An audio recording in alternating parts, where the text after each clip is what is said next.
Soya chunks gravy soybean gravy करा मो style बहुत भल लगुच आपण मैंने भी थोड़े ट्राए करूँ। तो प्रथमे सोया चंक्स को पानी रे गरम करले बेले आपण छाड़ीदेवे।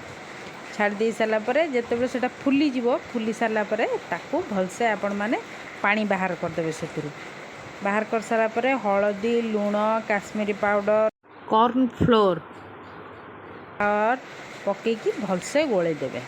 तापर कौन करवा टिके तेल गरम करवा।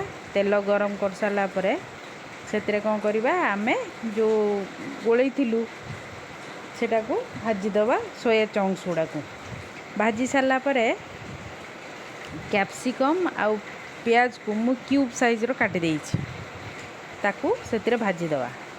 गोटे अधा कैप्सिकम और प्याज गोटे नहीं जाए भाजी दे सारापर ताकू काढ़ीदेवे।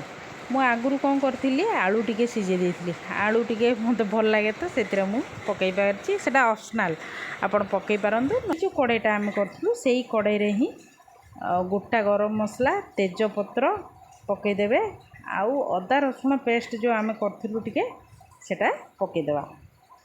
से कौन करवा काश्मीरी पाउडर हल्दी जीरा धनिया गुंड पकईकी मसला को आप कषिदेवे। कषि दे सारापर किसी समय पर टमाटो कटा गुड़ा पकईदेवे। छोट छोट काटदे टमाटो टिके समय पर पकईदेवे।